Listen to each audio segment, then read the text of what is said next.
무비스님 금강경 이야기 제8 법에 의하여 출생하다. 수보리야, 그대는 어떻게 생각하는가? 만약 어떤 사람이 삼천대 천세계에 가득한 금은 보화를 가지고 널리 보시하였다면 이 사람이 얻는 복덕이 얼마나 많겠는가? 수보리가 사려었습니다. 아주 많습니다.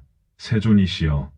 왜냐하면 이 복덕은 곧 복덕성이 아닙니다. 그러므로 열애께서 복덕이 많다고 말씀하신 것입니다. 만약 어떤 사람이 이 경 가운데 내 글귀만이라도 받아 지녀서 남을 위해 말해준다면 그 복덕이 앞의 복덕보다 훨씬 뛰어나리라. 왜냐하면 수보리야, 모든 부처님과 모든 부처님의 최상의 깨달음의 도리는 다 이 경전으로부터 나왔기 때문이니라. 수보리야, 이른바 불법이란 곧 불법이 아니니라. 법 앞에서 이야기한 무등무설분에서 부처님께서 커다란 희생을 통해서 얻은 깨달음과 그리고 평생 동안 하신 그 수많은 설법을 하신 일이 없다고 하신 그런 안목과 또 그것을 과감하게 스스로 없다고 말씀하실 수 있었던 것, 또 도리를 깨닫고 보면 그럴 수밖에 없는 이치, 이런 것들은 참으로 불교의 가르침 중에서 아주 위대한 것 중에 하나라고 우리는 알아야 한다. 그럼에도 불구하고 8번째 의법 출생분, 법에 의해서 출생한다는 것, 그것은 또 무슨 말씀인가? 부처님께서 얻었다고 하는 말을 잘 알고 보면 그것은 진리의 깨달음을 말한다. 또 깨달음 그것을 다른 말로 말하자면 여기서 말하는 법이 된다. 법에 의해서 출생하다라는 그 법이다. 그 법이란 곧 금강반야바라밀 법이며 또 나아가서 우리의 신법이며 우리 마음의 도리를 궁극적으로 뜻하는 것이다. 이렇게 말할 수 있고, 또한 부처님께서 깨달음이라고 하는 것, 앞에서 얻었다고 하는 것, 그것도 또한 우리가 우리 마음의 도리를 얻었고 깨달았다고 하는 뜻이지.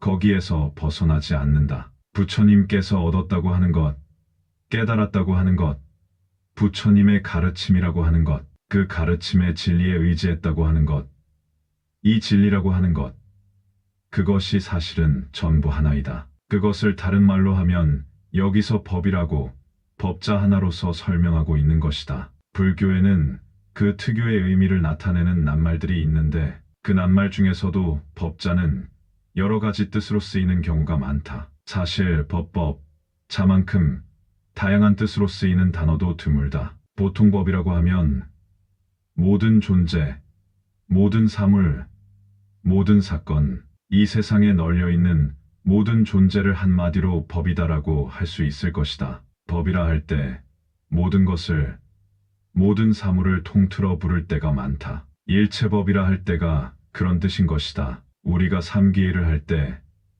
귀의법하면 여기서 법은 가르침이 된다. 보통은 법하면 의례 진리를 말한다. 부처님께서 가르쳤다고 하는 법은 무엇을 말하는가? 당신이 깨달으신 그 진리를 가르쳤다는 그런 의미이다. 진리라고 하는 것, 깨달음이라고 하는 것, 또 그 깨달음을 우리에게 가르쳤다고 하는 것, 이것들은 동일한 것이다. 예를 들어 여기에 죽비가 있다고 하자. 내가 죽비라는 사실을 알고 있다. 그 다음 내가 사람들에게 죽비를 설명하고 가르친다고 할 때 그 가르침이나 죽비에 대해서 알고 있는 것이나 죽비라고 하는 실체의 사실, 이 세 가지는 통일성이 있어야 한다는 것이다. 부처님께서 가르쳤다고 하는 그 법, 부처님의 가르침에 귀의합니다 할 때 그 가르침이 무엇인가? 당신이 깨달은 것, 진리의 깨달음을 우리에게 이해를 시키고 우리에게 전해준 그 가르침은 교법이고 또 경전이라 한다. 경전 속에서 통일성이라 할 수 있는 것이고 또 그것은 궁극적으로 하나인 것이다. 사회적으로 법이라고 하면 법치를 말한다. 흔히 법의 근거에서 이렇게 말할 때 법은 우리가 제정해 놓은 헌법을 말한다. 또한 우리 일상생활이 제정한 법, 예를 들어 집을 짓는다고 할 때 법에 맞아야 하고 법에 의해서 그게 제대로 세우지 아니하면 나중에 뜯어야 하는 규칙, 그런 것을 또 법이라 한다. 그리고 꼭 그렇게 살아야 한다는 것은 없지만 우리가 살아오면서 머릿속에 형성된 어떤 관습이라든지 통념이라든지 하는 어떤 규범, 이것도 하나의 법으로서 여기서도 법에 의해 산다는 표현을 쓸 수 있을 것이다. 금강경에서 법이라고 하는 것은 결국 부처님의 가르침이며 또 가르침은 깨달음에 의한 것이고 무엇을 깨달았다 할 때는 진리를 깨달았다고 한다. 부처님께서 큰 희생을 치르고 깨달으신 그 진리를 금강경에서는 금강의 도리이다라고 한다. 화엄경에서는 깨달았다 할 때는 화엄경의 도리를 깨달았고 화엄경의 도리를 가르치는 것이고 법화경을 말할 때는 부처님께서 깨달으신 것이 법화경의 도리인 것이다. 그리고 거기서 무엇을 가르친다는 말은 법화경을 가르친다는 말이다. 그래서 궁극적으로 법화경과 화엄경, 금강경, 반야, 심경, 천수경 등 우리가 경이라고 하는 모든 경전들은 전부 근본적으로 같은 면이 있는 것이다. 그러면서 어떤 방법상 중생들은 근기가 각각 조금씩 다르기 때문에 그에 따라 조금씩 가르치는 방법의 차이가 있어서 약간 다를 뿐이고 근본 취지와 근본 정신은 똑같다는 것이다. 우리가 금강경을 가지고 이야기할 때는 부처님이 깨달으신 내용은 금강경인 것이다. 반야심경을 이야기할 때는 부처님의 깨달으심이 반야심경에 있다. 이렇게 이야기해야 맞는 말이다. 경전 하나하나가 완전한 것이다. 천수경 하나만 얘기해도 천수경 그대로가 완전한 것이요. 반야심경 그대로가 완전한 부처님의 깨달음이고 금강경은 물론 부처님의 완전한 깨달음의 완전한 내용인 것이다. 그래서 여기 법에 의해 출생한다고 하는 것의 큰 뜻은 우리 마음의 도리 그것을 금강경에는 금강반야바라밀 또 반야심경은 마하반야바라밀 법이라고 보는 것이다. 우리 마음의 깊은 도리를 부처님이 보시니까 마하반야바라밀로 표현이 되고 대방광불화엄경으로 표현이 되고 나무묘법영화경으로 표현이 되고 이렇게 여러 가지로 표현되는 것이다. 법에 의해서 우리는 다시 태어난다. 금강경의 32가지 제목 중에서 이 제목은 특별히 본인이 좋아하는 제목이다. 법에 의해서 우리는 얼마든지 새롭게 태어날 수 있다. 이러 뜻이다. 또 다른 하나의 의미는 우리가 보통 부모로부터 전생의 인연에 의해 이렇게 인간으로 태어나는 것, 태어난 것이 참으로 존귀하고 신기하면 불가사의한 것이라는 것이다. 잘났든 못났든 이 세상에 내가 태어났다는 사실, 그보다 더한 존귀함은 없다. 산다는 것이 뭘까? 귀하다, 천하다는 것은 다 덮어놓고라도 사실 알고 보면 우리는 다 같이 꼭 사람의 삶을 살다 가고 있다는 것이다. 그 사실 하나만으로도 얼마나 소중하고 값진 것인지 모른다. 거기다가 부처님의 가르침을 통해서 삶의 의미를 좀 더 깊이 파악한다면 그의 삶은 더욱 값진 것이 될 것이다. 인생이란 것, 삶이란 것. 사실 우리가 불법이다. 무슨 법이다 하기 이전에 인간으로서 삶을 유지해가고 있다는 사실. 사회적인 위치가 어떻고 가진 것이 많이 있고 없고 그런 걸 다 떠나서 그냥 이렇게 숨쉬고 보고 듣고 살아간다는 이 사실만으로 얼마나 고마운 건지 모른다. 이것을 깨달아야 한다. 살고 있다는 존재를 우선 깨달아야 한다. 불교를 깨닫는 것은 두 번째 일이다. 어떤 의미에서 보면 그것은 또한 불교를 깨닫는 일이기도 한 것이다. 우리가 살아가고 있다는 이 사실 자체와 현재에 대해서 소중함을 깨달아야 하고 산다는 일이 얼마나 다행이고 얼마나 고마운 일인지 모른다는 사실, 그것을 깨달아야 한다. 사실 아무것도 없어도 좋다. 가진 것이 얼마나 많은가, 지위가 어떤가 하는 이런 것은 우리가 산다고 하는 공통의 가치에 비하면 정말 조그마한 것이다. 가진 것과 안 가진 것의 차이는 만분의 1인 그 마지막 1의 차이밖에 안 되는 것이다. 사실 그 차이도 안 된다. 아무것도 가진 것이 없는 사람과 온 세상을 다 가진 사람하고 대통령을 10번쯤 지낸 사람과 한 번도 벼슬이라는 것을 해본 적이 없는 사람하고의 비교가 만분의 1 차이도 있을까 말까, 그런 정도라고 말하고 싶다. 똑같이 가치 있고 소중함이라고 하는 것은 우리가 인간으로서 살아가고 있다고 하는 사실이 동일한 것이고 똑같이 소중하고 똑같이 값진 것이기 때문이다. 그 외의 것은 생명의 본질에서 볼 때 액세서리에 불과한 것이다. 그것이 돈이고 명예고 일체 우리가 목매달고 추구하고 있는 그것들은 사실 액세서리일 뿐이다. 거기에 어떤 한 상에 사로잡혀서 거기에 목매달고 없어서는 안 될 것처럼 그렇게 살고 있다면, 생명의 본질에서 본다면 그것은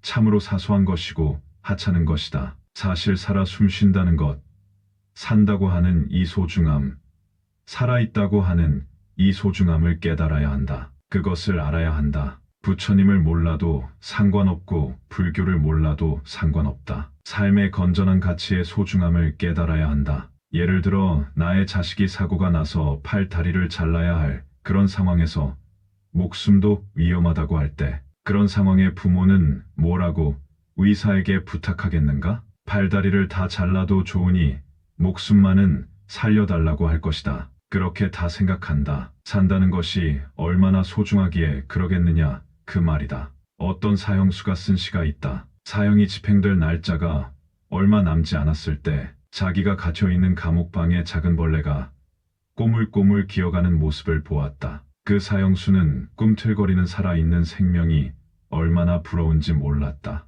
내가 저 벌레가 되어서라도 살 수만 있다면 얼마나 좋을까? 이런 절실한 시를 남겼다. 사실 그렇다. 벌레가 되더라도 사는 것이 좋지.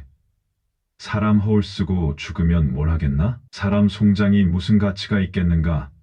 생명이 살아있는 벌레가 더 가치가 있는 것이다. 죽음을 눈앞에 둔 사람은 그런 절실한 생각을 하게 된다. 삶의 가치를 깨달은 사람이다. 그 유명한 사형수가 남긴 시, 벌레가 돼서라도 내가 살 수만 있다면 얼마나 좋을까? 살아있는 벌레가 나는 더욱 부럽다. 눈에 보일까 말까 하는 아주 미미한 저 벌레가 너무나 값지고 부럽다. 나보다 더 위대해 보인다. 살 수만 있다면 나는 벌레라도 되고 싶다라는 시이다. 그렇다. 우리가 살아있다고 하는 것, 삶의 가치, 특히 사람으로서 살아간다는 것, 이 가치에 대해서 우리는 알고 살아야 한다. 무엇을 가졌느냐, 얼마나 가졌느냐, 얼마나 큰 아파트에 사느냐, 내 집에 사느냐, 남의 집에 새를 들어 사느냐, 벼슬이 어떠냐, 회사의 크기가 얼마냐, 이런 것은 사실 아무것도 아니다. 모두 공이고 무다. 하루아침거리다. 그런 가운데 소중한 것은 정말 우리가 살아있다고 하는 사실이다. 그런데 여기서 의법 출생이라고 하는 것은 부처님의 깨달음, 그 소중한 깨달음의 내용을 우리에게 일러준 위대한 가르침의 의미를 보고 그 가르침에 의해서 우리는 인생을 새롭게 태어나야 한다. 그 말이다. 과거 이 목숨을 받을 때는 타의에 의해서 받아놨지만 이제는 이 목숨을 가지고 내가 보다 더 내 인생을 요즘 말로 업그레이드 시켜야 한다. 바로 부처님의 법에 의해서 의법 출생법에 의해 다시 태어난다. 태어나야 한다. 어제의 내가 다르고 오늘의 내가 다르고 내일의 나는 사람이 좀 더 되어 있고 철이 좀 더 들어 있고 사람이 훨씬 지혜롭게 되고 인생에 대해서 생각하는 폭이 어제보다 오늘이 다르고 오늘보다 내일이 다르고 인생에 대해서 안목이 다르고 그래서 세상사 어리석은 중생들이 정신없이 날뛰는 것을 다 하찮게 보고 정말 물끄러미 미소로서 그런 걸 이해해 줄 수 있는 그런 철든 사람으로 우리가 다시 태어나는 것, 이것이 의법 출생인 것이다. 의법 출생. 우리는 매일매일 뭔가 새로운 깨달음을 열어가야 한다. 인생을 무엇이라 푸느냐?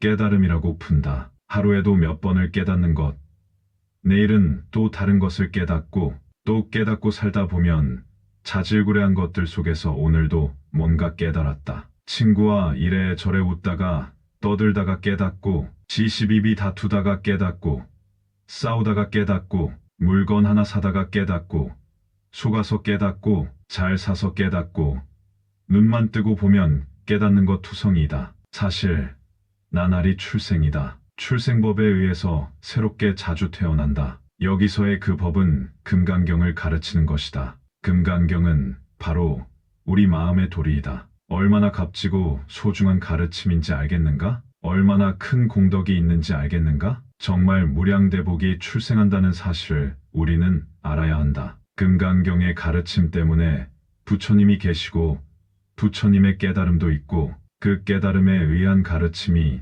여기서 출발한다. 그동안 이렇게 이야기해왔어도 무등무설, 얻은 바도 없다. 설한 바도 없다. 법에 집착할까 두려워서.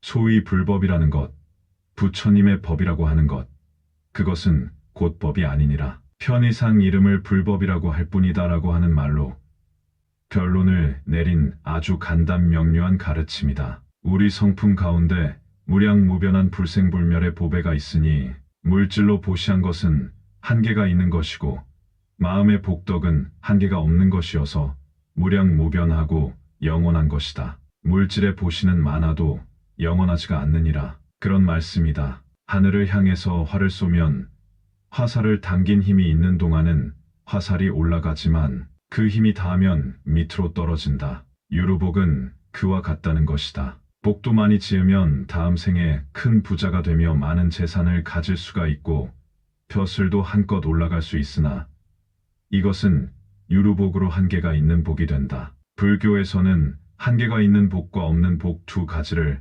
나누어서 이야기하고 있다. 유루복은 화살의 힘이 닿으면 떨어지는 것을 말하고 무루복이라고 하는 것은 진리에 대한 기쁨, 가르침에 대한 기쁨 등이 무루복이 된다. 우리들의 마음에 커다란 자부심, 크나큰 긍지, 마음이 풍요롭고 누가 보아도 마음의 부자가 되는 것을 무루복이라 한다. 만약 어떤 사람이 있어서 이 경전 가운데 사국에만 수지한다 하더라도 그 공덕이 크며 남을 위해 설명해 줄 수 있는 사람이 되면 이 복이 앞서 복보다 훨씬 뛰어나느니라. 금은 보화를 3000대 1000세계로 가득 채워서 보시한 사람보다 금강경은 말할 것도 없고 사국의 하나만이라도 제대로 이해하고 그걸 남에게 설명해 준다면 그 복이 훨씬 수승하다는 것이다. 경이라고 하는 것을 펼쳐놓으면 금강경도 되고 반야심경도 되고 천수경도 되지만 본래 경전에는 한 글자도 없는데 글자로 만들어 놓으니 경이 되고 팔만대장경이 되는 것이다. 글자를 좀 더 많이 알고 모르고 교리에 밟고 안 밟고 그것도 중요하지만 그보다 10배, 100배 중요한 것은 보는 사람의 안목이다. 부처님 법이라 하는 것은 부처님 법이 아니니라. 말에 속지 말라. 그곳에 집착하고 떨어지지 마라. 치명불법, 그 이름일 뿐이다. 말을 하자니까, 단지 표현하자니까 부처님 법이니 하는 것이지 부처님 법이니 하는 것에 목을 매달릴 일이 아니라는 것이다. 불교는 이런 말이 있어서 한 생을 다 바치고 몇 생을 바쳐서 공부할 마음이 나는 것이 아닐까. 그냥 부처님 믿고 매달리고 절하면 복이 술술 나온다고 하더라도 그것만 가지고는 성이 찰 수 없다. 정말 인생을 바칠 만한 것은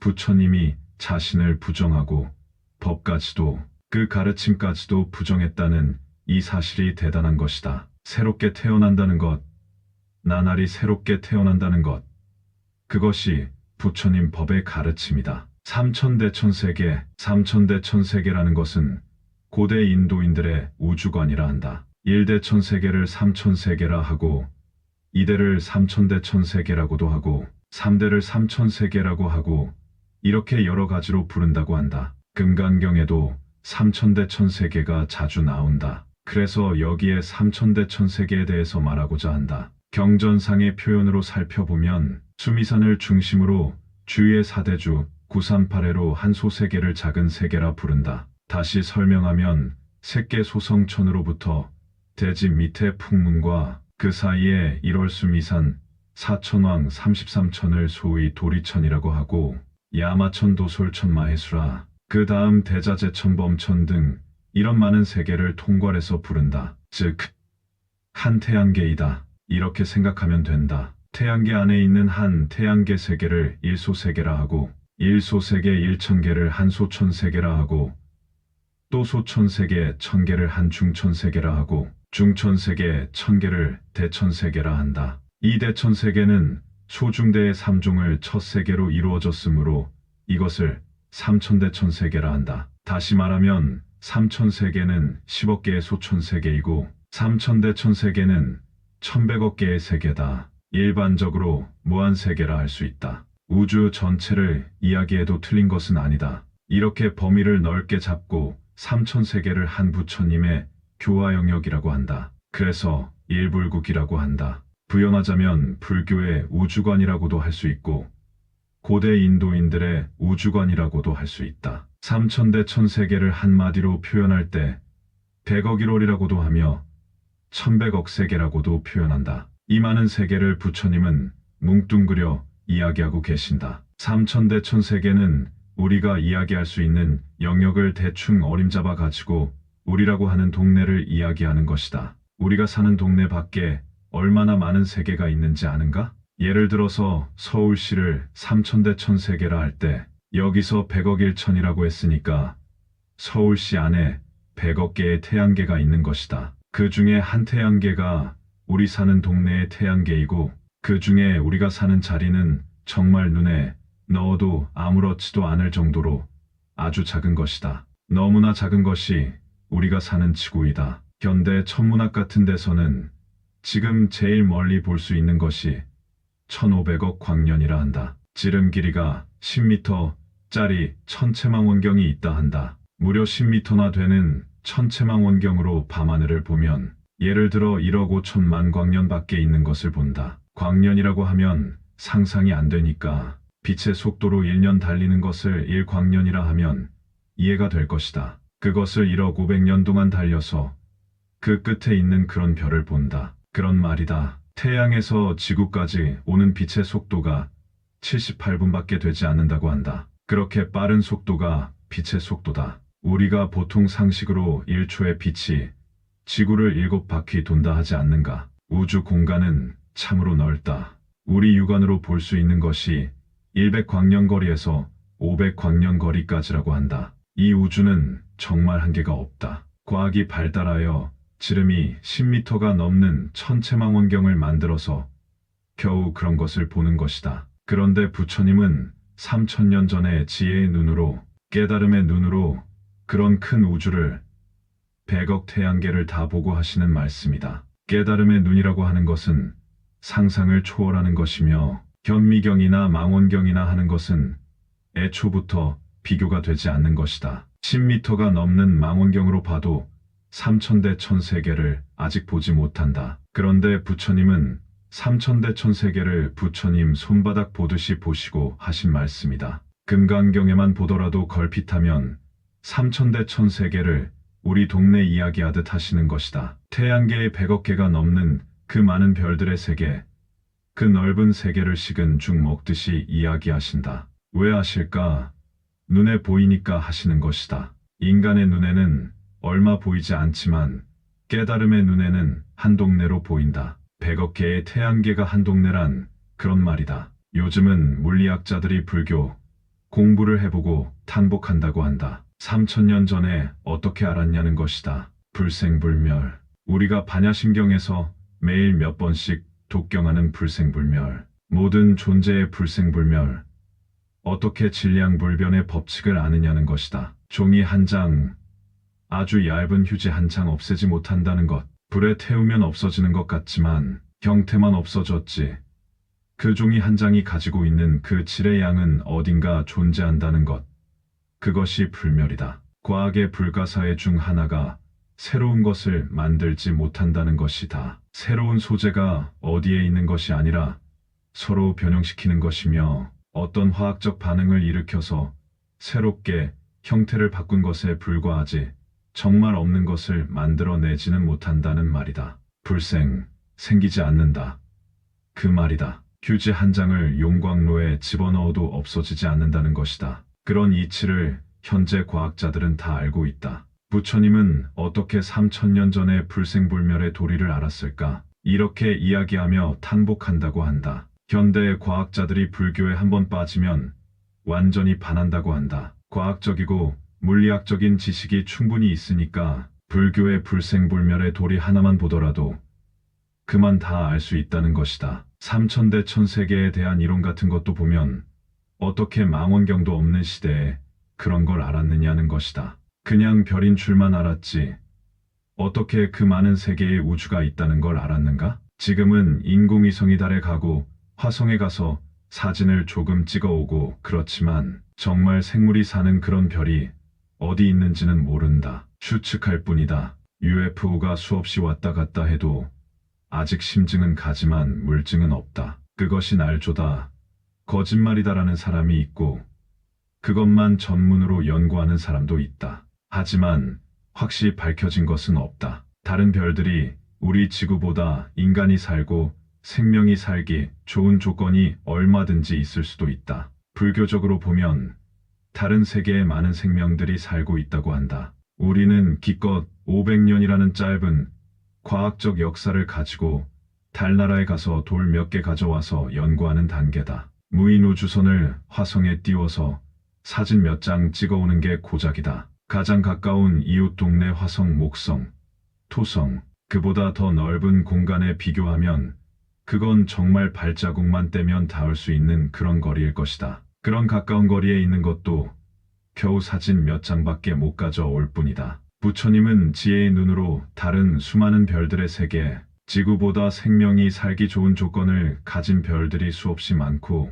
거기에도 많은 생명들이 살고 있다는 걸 3000년 전에 벌써 이야기하신 것이다. 깨달음의 눈으로 삼천대천 세계를 말씀하신 것이다. 무비스님, 금강경 이야기. 다음 시간 제구 하나의 상도 없다 편에서 뵙겠습니다. 나무금 강바냐 빠라밀경, 나무금 강바냐 빠라밀경, 나무금 강바냐 빠라밀경.